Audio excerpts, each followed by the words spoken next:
Hey, and welcome to the Herbal Bloom. Today we are talking about creatine after menopause and the muscle and brain fog question many women are asking. Creatine used to be seen mostly as a gym supplement for bodybuilders, but now more women in midlife are hearing about it for strength, muscle, energy, aging, and even cognitive support.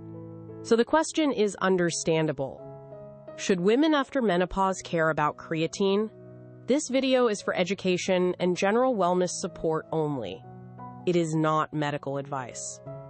If you have kidney disease, take medications, have a medical condition, or are unsure whether creatine is appropriate for you, speak with a qualified healthcare professional before using it. Now let's make this clear. Creatine is not a miracle. It is not a menopause cure. It is not a replacement for sleep, protein, movement, or medical care. But the reason it is being discussed is interesting. After menopause, protecting muscle becomes one of the most important wellness foundations a woman can focus on. The reason this topic matters is that menopause often changes the conversation around health. Many women spent years focusing mostly on weight, but after menopause, strength becomes one of the clearest signs of resilience. Can you carry things? Climb stairs? Stand from the floor, walk confidently, recover from illness?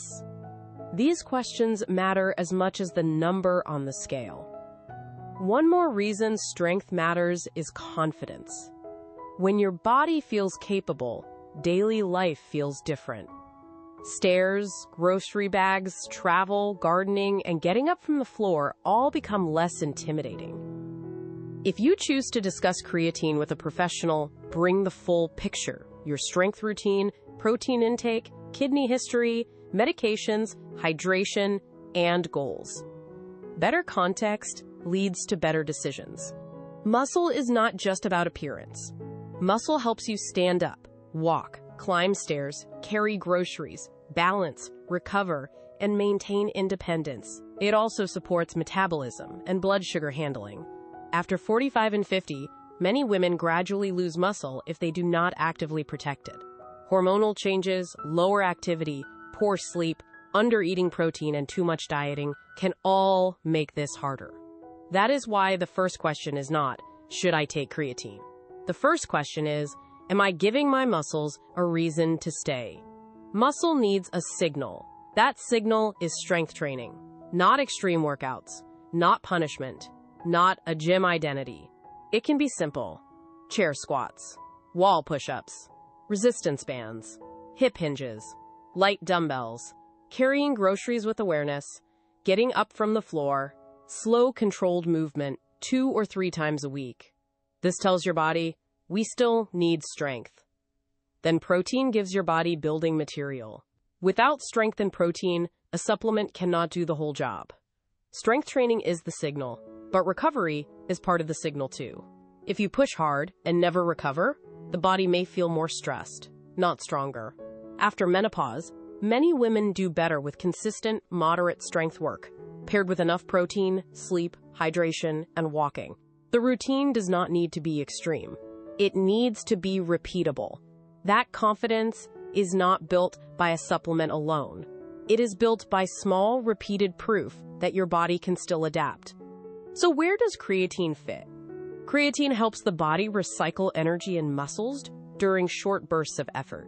The body makes some creatine, and you also get some from foods like meat and fish. Supplements are one way people increase intake. Some women are curious about creatine because it may support strength training performance or help them feel more capable during exercise.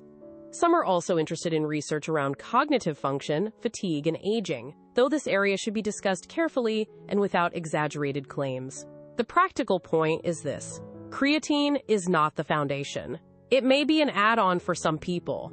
The foundation is strength, protein, sleep, hydration, and consistency. If you are not strength training at all, start there. If your protein is very low, start there. If you are sleeping poorly, start there. If you are constantly dieting and exhausted, start there. Creatine should not become a shortcut around the basics. It should only be considered as part of a thoughtful plan. Protein is the partner to strength. If you ask your muscles to work but do not give the body enough building material, progress may feel slow.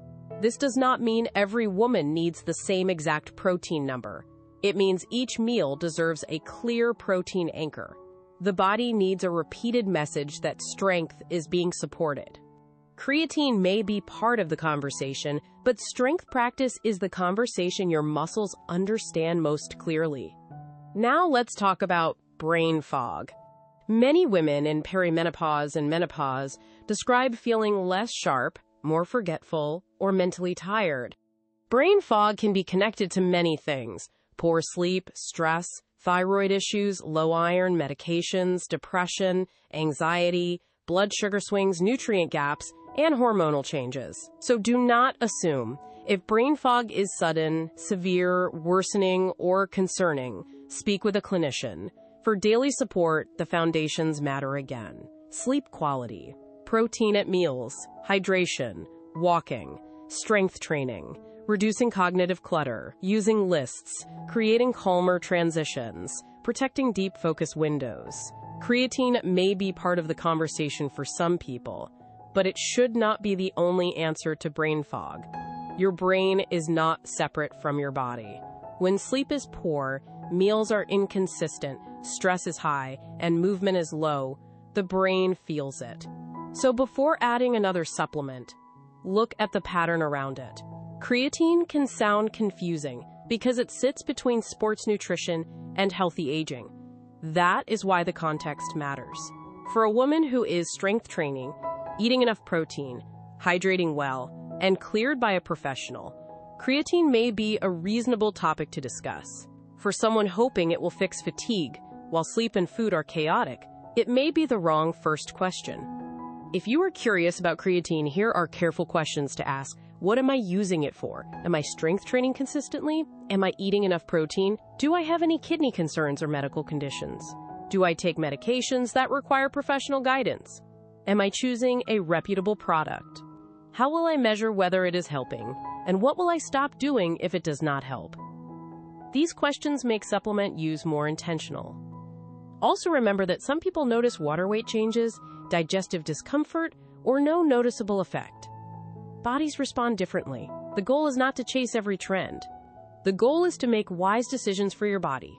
Here is a simple 7-day muscle foundation before you think about any supplement. Choose 2 short strength sessions. Add a protein anchor to your first meal. Walk for 10 minutes after one meal. Drink water consistently. Sleep with a calmer evening buffer. Track energy, strength, mood, and focus. This gives your body real support. Brain fog also deserves patience. It can be frustrating and frightening, but it is rarely helped by panic. Start by reducing the number of things your brain has to hold. Use visible lists. Simplify morning decisions. Keep routines consistent. Protect sleep. Eat steady meals. Move daily. Then, if symptoms persist or feel unusual, bring them to a clinician with clear notes. Creatine may be worth discussing for some women after menopause, but the bigger message is this: your muscles need attention now. Not because your body is failing, because strength is one of the most respectful investments you can make in your future. And if brain fog is part of your story, do not reduce it to one supplement. Look at sleep, stress, food, hydration, movement, and medical factors too. The Herbal Bloom approach is not anti-supplement. It is anti-confusion. We believe in plant-forward habits, realistic routines, and thoughtful support. But we also believe safety and clarity matter more than a trend. If this video helped you think about creatine, muscle, and brain fog in a calmer way, subscribe to the Herbal Bloom. Here we talk about natural wellness, menopause, healthy aging, digestion, stress, sleep, strength, and realistic routines without hype. And remember, after menopause, the question is not only what supplement to take, the question is what daily signals help your body stay strong. The big picture is simple. Supplements may support a plan, but they should not become the plan. Your daily signals are the plan: strength, protein, movement, hydration, sleep, and recovery. After menopause, those signals tell your body that it is still needed, still capable, and still worth caring for with patience.